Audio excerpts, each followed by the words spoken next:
لیکن وجی یہ بات کسی سے بھی شیئر کرنے سے قاصر تھا، کیونکہ ڈرائیور نے اسے بری طرح سے دھمکایا ہوا تھا کہ اگر کسی کو بتانے کی کوشش کی تو وہ اسے جان سے مار ڈالے گا۔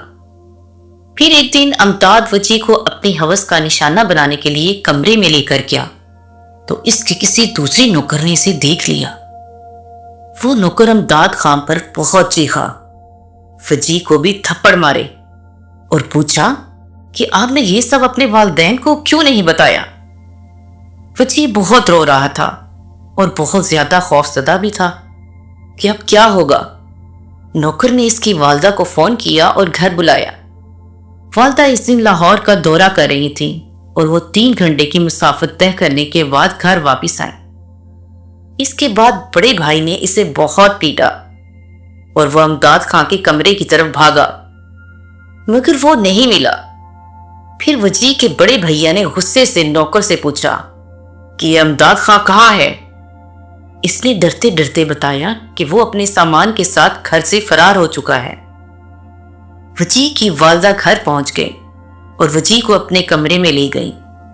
انہوں نے بھی وجی کو تھپڑ مارے اور پوچھا کہ یہ سب کیا ہے اور تم نے مجھے یہ سب کیوں نہیں بتایا؟ جب وجی اپنی آپ بیتی بتا رہا تھا تو والدہ بہت رو رہی تھی۔ پھر انہوں نے خود کو سنبھالا اور اس شخص کو فون کیا جنہوں نے وہ ڈرائیور بھیجا تھا۔ انہوں نے بتایا کہ وہ ایک گاؤں میں رہتا ہے۔ اگلے دن والد پاکستان میں آ گئے۔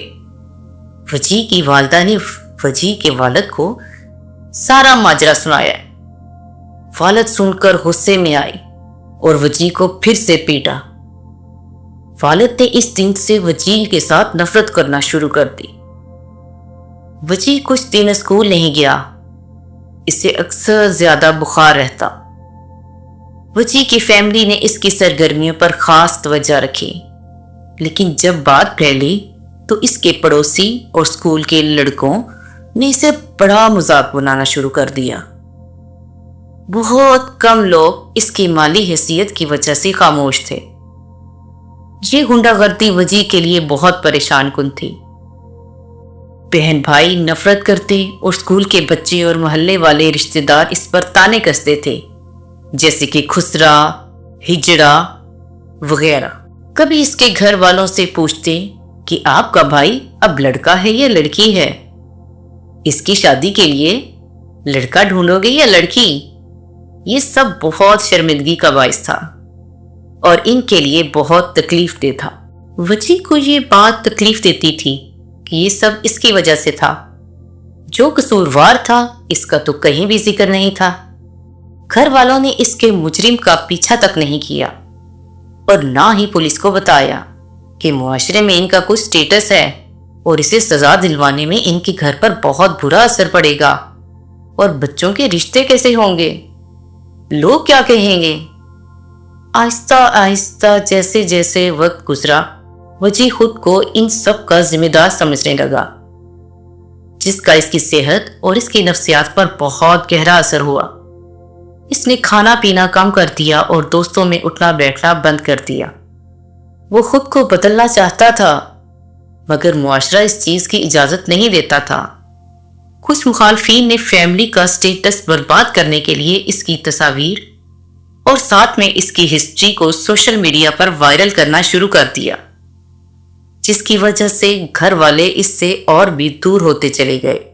یہ ایک ایسا واقعہ تھا، نہ لوگ اسے بھولنے دینا چاہتے تھے، نہ وہ خود اس حساب سے باہر نکل رہا تھا۔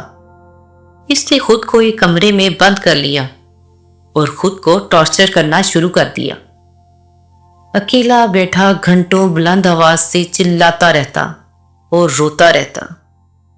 کئی بار اس نے خودکشی کرنے کی کوشش کی۔ الگ الگ طریقوں سے وہ ہاسپٹل میں لایا گیا۔ ہر بار ایک الگ طریقے سے وہ خود کو تکلیف دیتا، خود کو چوٹ پہنچاتا اور زخمی کر دیتا۔ بجائے اس کے کہ گھر والے اس کی تکلیف کو سمجھیں، اس کی ماں اسے دلاسا دیتی، اس کو اپنے پاس بٹھاتی، پیار کرتی، سمجھاتی، اس نے نظر انداز کرنا شروع کر دیا اور اپنے ویلفیئر کو چلانے میں مصروف رہی۔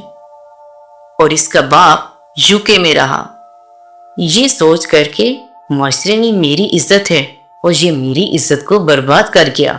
گھر کی نوکرانی جب جب اس کے والدین کو فون کر کے اس کی حالت کے بارے میں بتاتی تو وہ تب تک وجیح کو اس کے ماضی کے تانے دیتے اور کہتے مرنے دو اسے، جب وہ مر گیا تو بتا دینا، ہم فاتحہ پڑھنے آ جائیں گے۔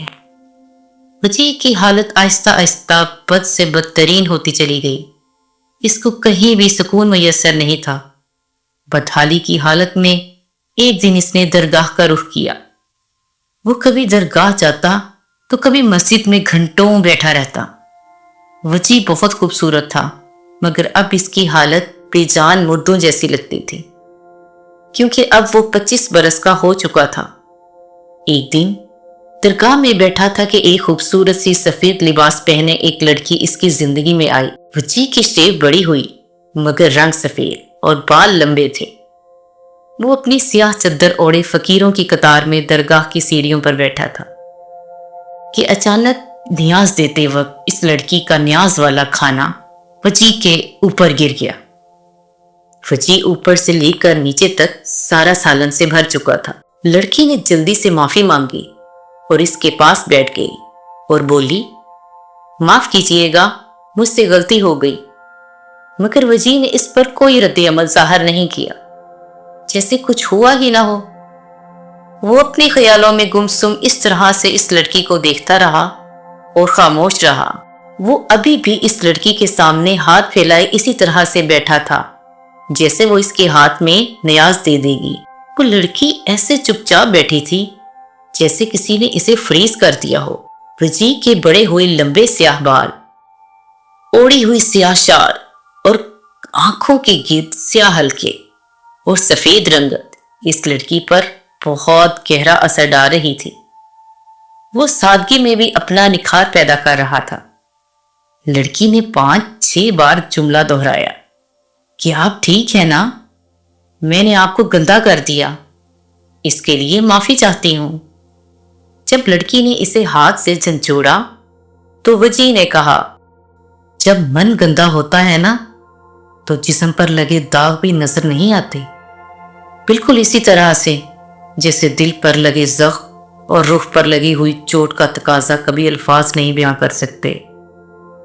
یہ بول کر وہ چپ چاپ وہاں سے اٹھ کر چلا گیا۔ اتنے میں لڑکی نے باپ نے آواز دی، امید جلدی آؤ، ہم جا رہے ہیں واپس۔ امید واپس آ گئی مگر اس کا دل اور دماغ اسی درگاہ میں اٹکا رہ گیا۔ وجیح کے وہ الفاظ بار بار اس کے دل و دماغ پر نصب ہو رہے تھے۔ امید وہ واحد لڑکی تھی جس نے اس کی آنکھوں میں دیکھ کر اس کے دل کا درد اپنے دل سے محسوس کیا تھا۔ اس کے بعد امید ہر جمعے کی شام درگاہ پر نیاز کے بہانے جاتی اور اسے گھنٹوں دیکھتی رہتی۔ وجیح نے اپنی کالج لائف چھوڑ دی تھی اور درگاہ اور مسجد کو ہی اپنا گھر سمجھ لیا تھا۔ گھر والوں نے بھی مڑ کر اس کا حال نہ پوچھا۔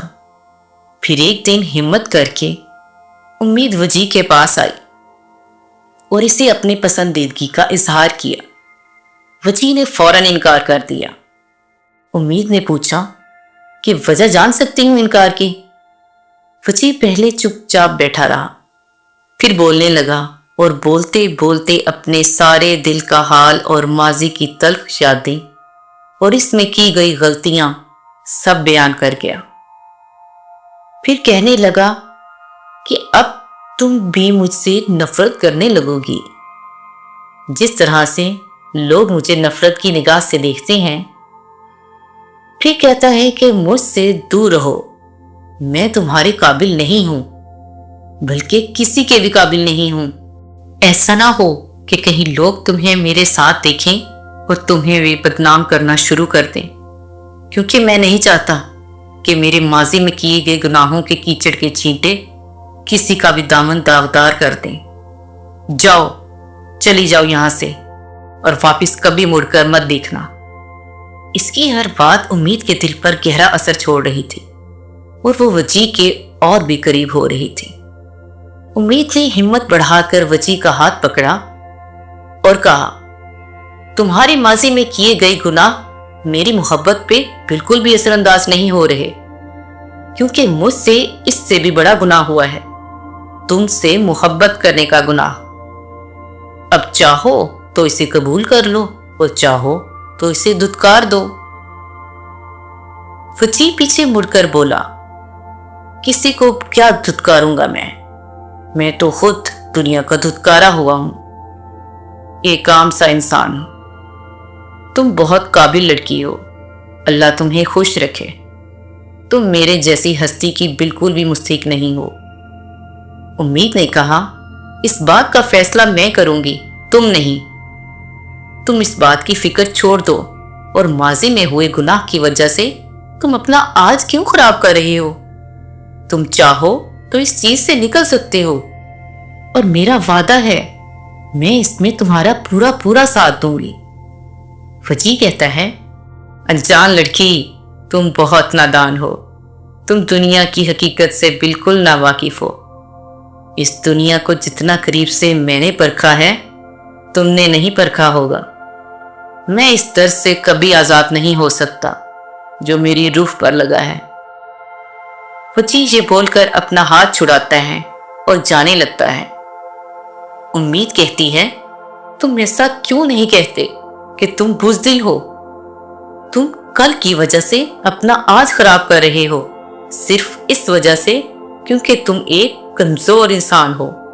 امید نے ایسا بول کر فجی کا ضمیر جگا دیا، مگر وہ پھر سے خاموشی سے جانے لگا تو امید نے پھر سے اسے روکا اور بولی، تم اس درد سے اس لیے نجات نہیں پا سکتے کیونکہ تم بہت کمزور انسان ہو، اور تم اس دنیا میں رہنے کے قابل بھی نہیں ہو، کیونکہ جس نے تمہیں اس درد میں قید کیا، تم نے اسے آزاد کر دیا اور خود کو اس درد میں ہمیشہ کے لیے قید کر لیا۔ یہ ہے تمہاری بہادری؟ ہمت ہے تو ڈٹ کر دنیا کا سامنا کرو، اس کا مقابلہ کرو، خود اپنے آپ میں ہمت پیدا کرو اور لوگوں کے سہارے ڈھونڈنا چھوڑ دو، نہ گھر والوں کے، نہ میرا، نہ کسی اور کا، صرف اللہ پر بھروسہ رکھو۔ فجی اس کی باتیں سن کر سر کو جھٹکا رہا تھا، مگر امید کی باتیں اس کے دل پر گہرا اثر چھوڑ رہی تھیں۔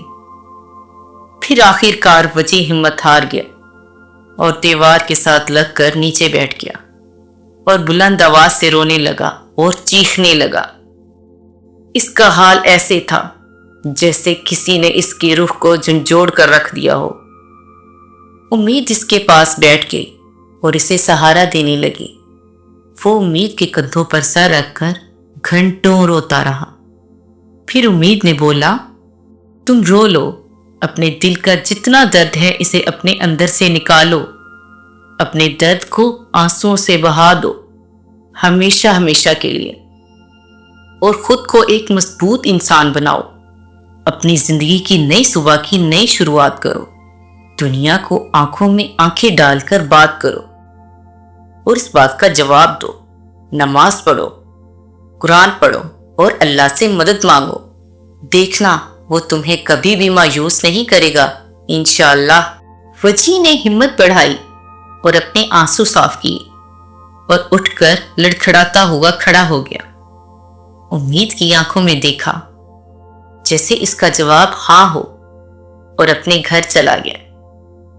گھر پر ماں باپ اکٹھے بیٹھے ڈنر کر رہے تھے۔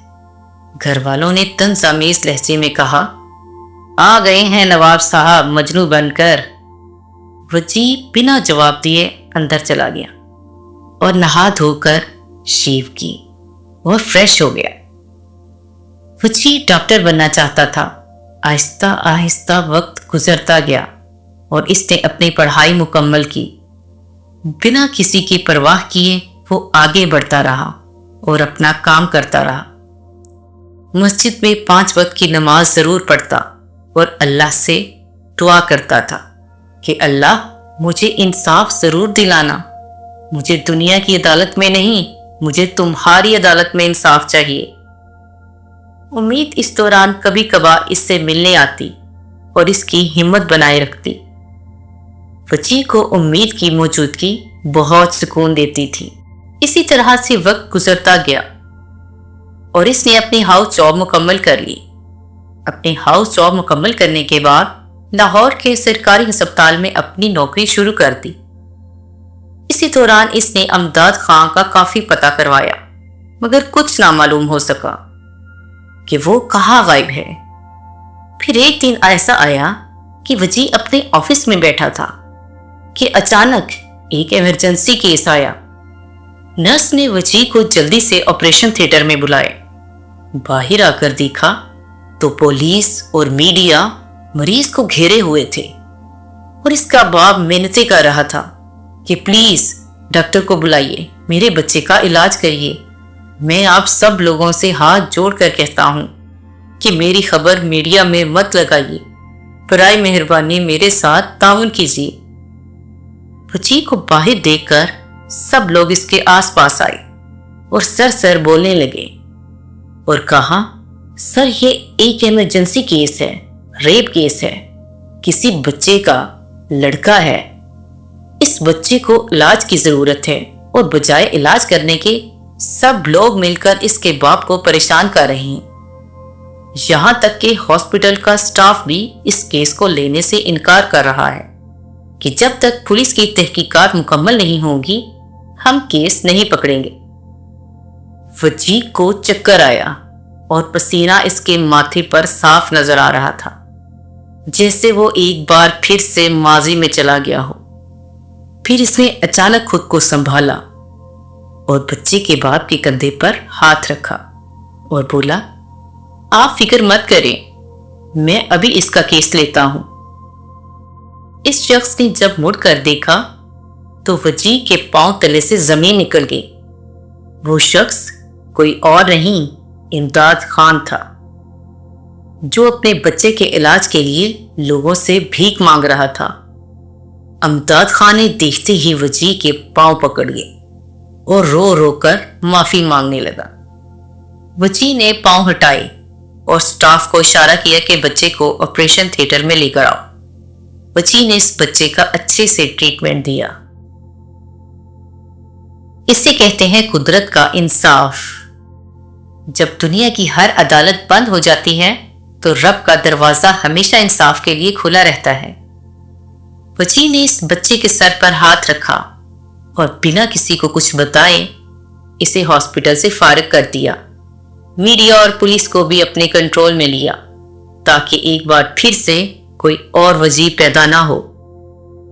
وجی نے امید سے شادی کر لی اور وہ اپنی زندگی میں نارمل ہو گیا، مگر امداد خان ہر روز اس کی گاڑی کا انتظار کرتا، ہاسپٹل آنے جانے کا انتظار کرتا اور باہر سیڑھیوں پر گھنٹوں بیٹھا رہتا اور وہ اس سے معافی مانگتا رہتا۔ وجی صرف ایک ہی بات کہتا کہ تمہیں اپنی کی گئی غلطی کی سزا مل گئی ہے اور مجھے میرا انصاف مل گیا، اور معاف کرنے والی صرف اللہ کی ذات ہے۔ معافی مانگنی ہے تو اس سے مانگو، تمہاری کی گئی غلطی کی سزا تمہاری اولاد پر آئی ہے۔ رب کی ذات سے ڈرو اور توبہ کر لو، بے شک وہ ہر چیز پر قادر ہے۔ اسی طرح کہانی ختم ہو جاتی ہے، مگر یہ صرف کہانی نہیں، یہ ہمارے معاشرے کا وہ پہلو ہے جسے اکثر لوگ نظر انداز کر دیتے ہیں۔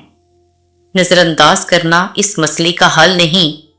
آپ لوگ مجھے کمنٹ باکس میں بتائیں کہ قصوروار کون تھا، وجی جو اس ظلم کا شکار ہوا، امداد خان جس نے اسے زیادتی کا نشانہ بنایا، یا اس کے والدین جو اپنی سوشل لائف میں اتنے مصروف تھے کہ بچے پر توجہ نہ دے سکے، یا ہمارا معاشرہ جو کسی کے درد کو سمجھنے کی بجائے اسے اور تکلیف میں مبتلا کر دیتا ہے۔